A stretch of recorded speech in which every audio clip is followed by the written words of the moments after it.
Hey, this is season 3 of the Modern Musicking Show. Thank you so much for checking it out. We've made a few modifications to the show. We would love to get your feedback. We have a deep dive with us, super cool guy. His name is Brad King, and he works over at the Entertainment Technology Center at Carnegie Mellon University. And we got some very cool footage of things that are happening there. I get my first trombone lesson. And then we have a music history moment. We're trying to get a little bit more of a streamlined show for you. Let us know what you think. Thanks for checking it out.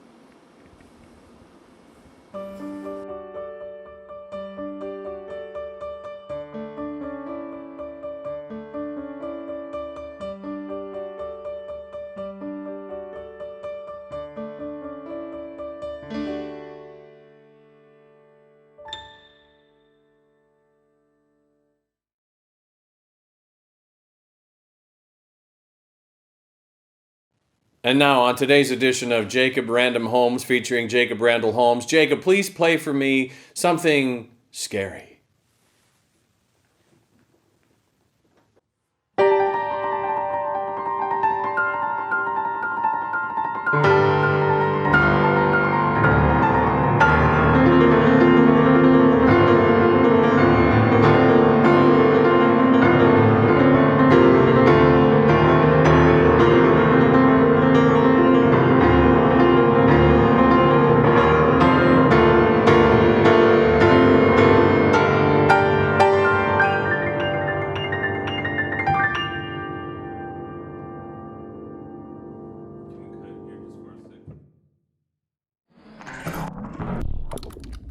Hey, this is a blast today. We're at the Entertainment Technology Center at Carnegie Mellon University. I've never been here, and I've already been blown away by the stuff that's just like hanging out in the hallways. And we're not in the hallway now. We're with Brad King, who is one of the grand poobahs over here. Brad, thank you so much for sitting down with us. Yeah. What is your gig here? So I'm the editorial director for the ETC Press, which is one of the 2 university presses at Carnegie Mellon. We have been running for about 15 years.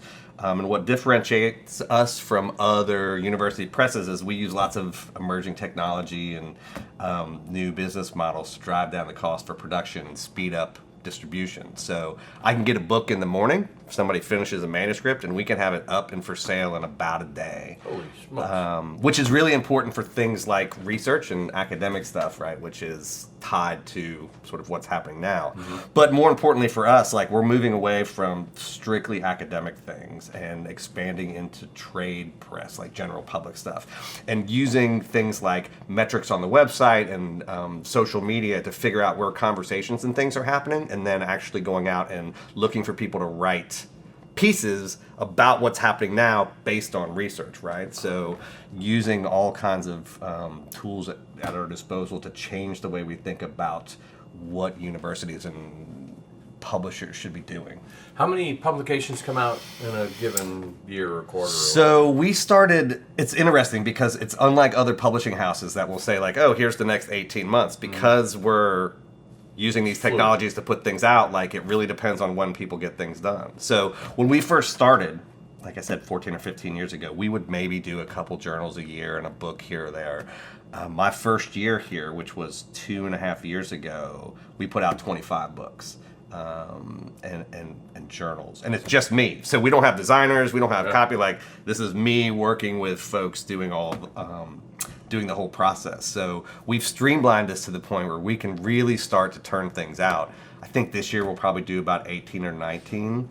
Some of that is because as we've moved away from traditional textbooks and journals, or not moved away, but sort of added on, we do this thing called singles, which are sort of New Yorker style essays that are on a specific topic that are relevant to whatever's going on, right? So for instance, at some point, I will do one on video games and violence because I wrote a book co-authored a book on the history of computer games and how that shaped the internet. And the third section of the book is the sort of research and things that we know about video games and what actually causes violence and sort of all of the stuff around that. So when things happen in this country as they have been happening, and the debate then is around oh, are these games causing these things, to sit down and write an essay and go, here's what we actually know, right? Like Surgeon Generals over the last 50 years have said there's no correlation between this and that, right? We know what causes violence, and it's not games. It's grow up in an alcoholic home, if you have abuse, systemic poverty. Like, there are things that are more correlated to that than others. Well, writing that in a journal doesn't do any good, right? Like, it's fine for research, but moms and dads need to understand what this means in real time. So it sort of, as we begin to shift our focus to include some of these things, we'll probably put out fewer textbooks and things like that, because we'll be using metrics to have impact, right? To say, this is what people need to know about what's happening today. We have a student publication. So I work with, there's a graduate team here last semester that built a game engine, and they wanted to capture what was interesting that they were learning. So what they did was they went out and interviewed 10 game designers who built game engines. And they did like an oral, like an interview, and then they edited themselves out and edited what the people had to say down. So now we have this book called Behind the Black Box, and we published that with our student imprint. I see. So when they then go, and then it was, there was a level of editing where I looked at it and their project editor managers looked at it. So it wasn't just student publication, it was student publication with some layer of editing. And now when they go to apply for jobs, I told them, like, when they say, what do you know about game engines? They're like, well, here's what the top 10 game designers told us. Here's the thing that we made. So trying to figure out ways that we can use publication as a way to enhance what the students are doing and capturing things that are really interesting. Could you talk a little bit about what happens at the Entertainment Technology Center? I think I may have assumed too much in terms of our viewers knowing what happens at the ETC. Sure. The ETC is a graduate program. It's a Master's in Entertainment Technology, and it's really a professional degree. And we just had our 20th anniversary. So I'm not involved in the teaching and things of that nature, but although the ETC Press is part of the ETC. So we have about 180 or 200 graduate students that are here. They go through a program. The first semester they have 4 classes, so everybody takes 4 shared classes.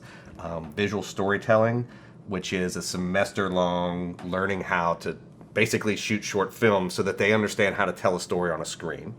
There's improvisational acting, which is where they learn what interactivity is by doing that in a very physical way.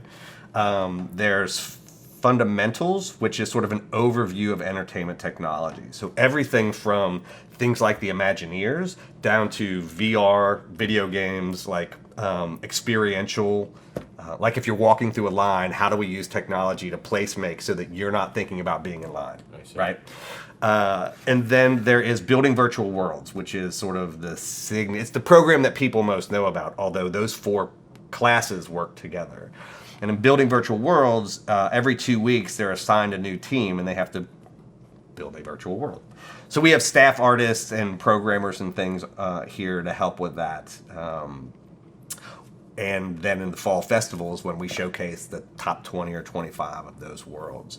Then they go through, and unlike other master's programs, they don't write a thesis, they work on project teams. So every semester they're assigned a project team. So it's everything from Mr. Rogers' Neighborhood to the Children's Television Workshop, Electronic Arts, the Children's Museum. There are faculty-driven projects. Students can pitch their projects, and if they are something that the faculty think are good enough and worthwhile, those will get accepted. And then they spend 16 weeks building a thing, and you have to build at least to sort of soft launch prototype level. Like, it can't be bones. It has to be a finished product.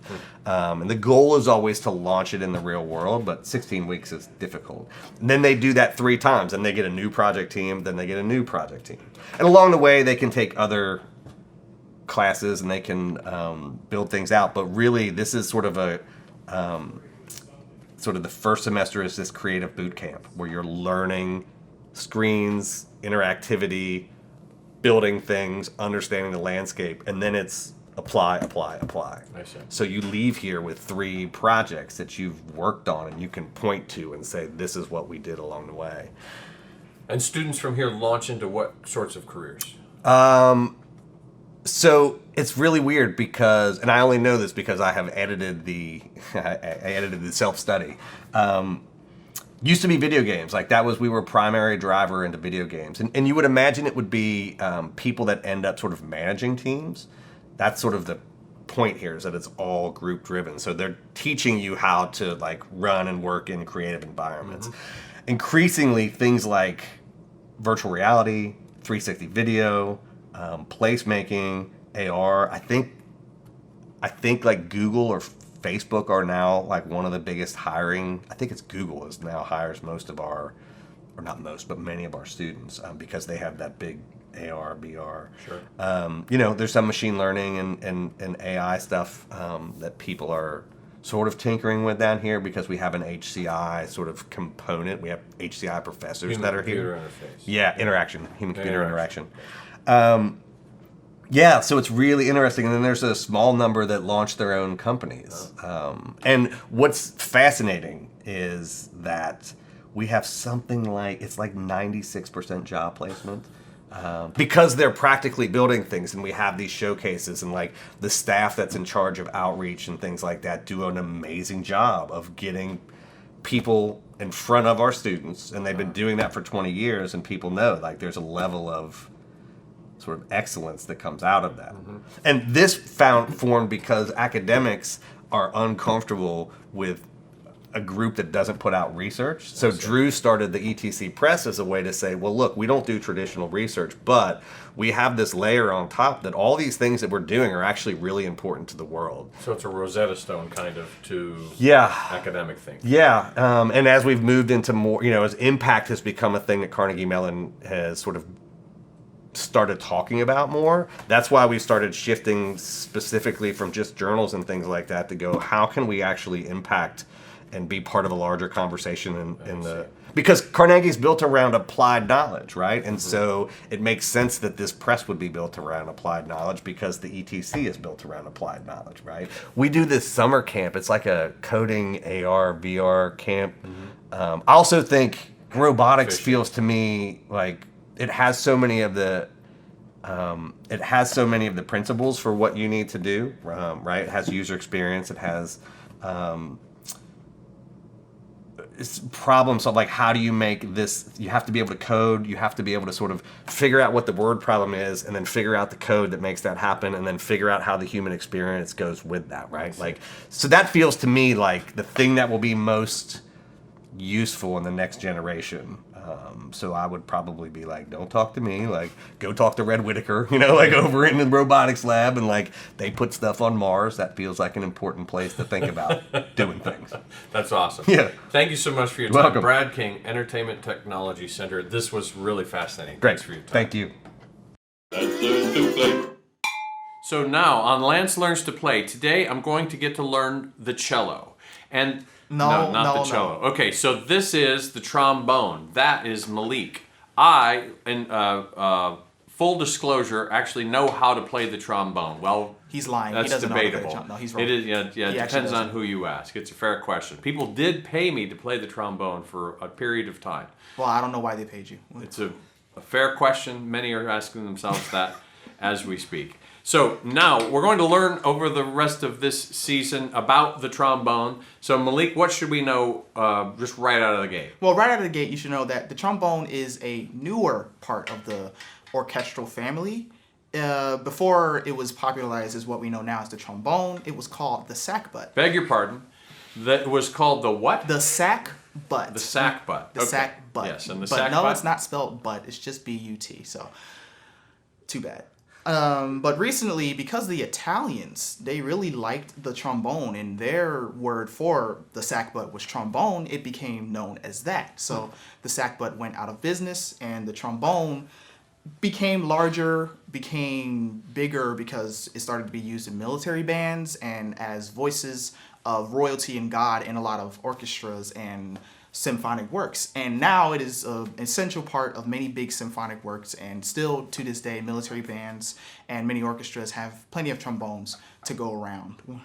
So this was my son's beginner trombone. He's a high school trombonist now, and he plays an instrument that looks more like yours.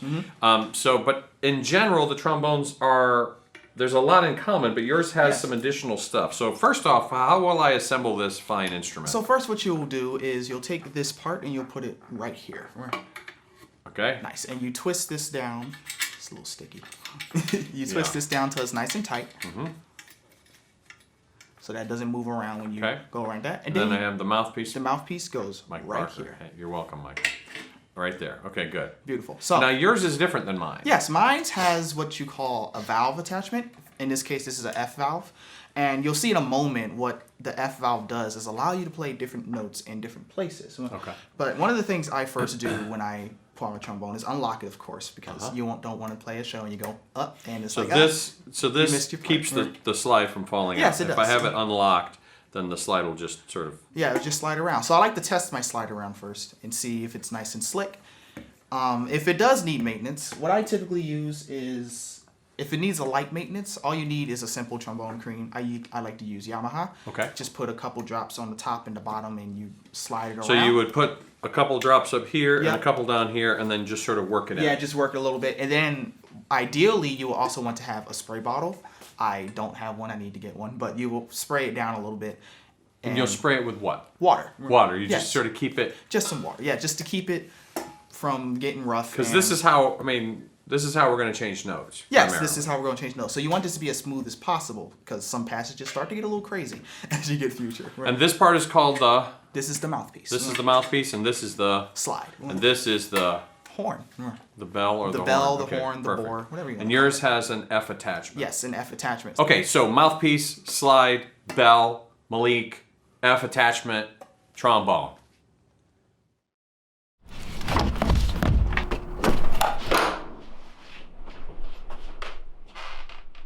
Hi, my name is Michelle, and I study audio recording and production at Carnegie Mellon, and I'm here to talk to you about Fall Out Boy. So they started out as kind of an alternative, like, punk rock band. With the 4 members, they all grew up together in Chicago, and then kind of got bigger, as it were. Most people know them for, like, their 4 main albums, Take This to Your Grave, From Under the Cork Tree, Infinity on High, and Folie à Deux. Then they took a 3-year hiatus and came back and started making a lot of more like kind of stuff in the electronic pop style. And they're my favorite band because I really relate to a lot of their lyrics, and they were something that I grew up listening to. He could beatbox, he could play the trombone, and then you could freestyle. So what I'm doing is I like how he only explained the first 2 steps. Wait, say it again. So clap, clap, tap, tap, tap, tap, tap, tap. Would you alternate tap, tap, tap, Yeah. tap, tap, tap, tap, tap? Yeah. My name is Michelle, and I study audio recording and production at Carnegie Mellon, which I guess everyone here goes to Carnegie Mellon. And I'm here to talk to you about... Keep going.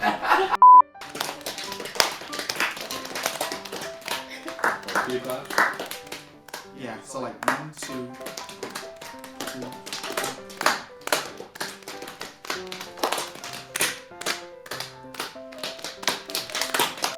Who you want to talk about?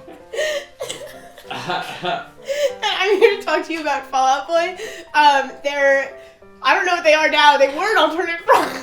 They were an alternative. What? They were an alternative rock. What? No, keep going. Sort of. No, No. keep going.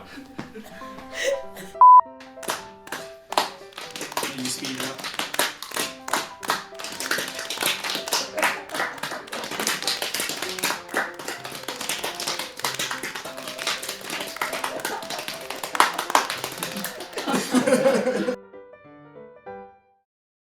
Hey, thanks for watching the show. If you want to reach us with questions or comments, you can figure out all the ways to do that by clicking on any of those links and wherever you're watching this thing. We've had a great time putting these together and hope you find them useful as well. Thanks for watching.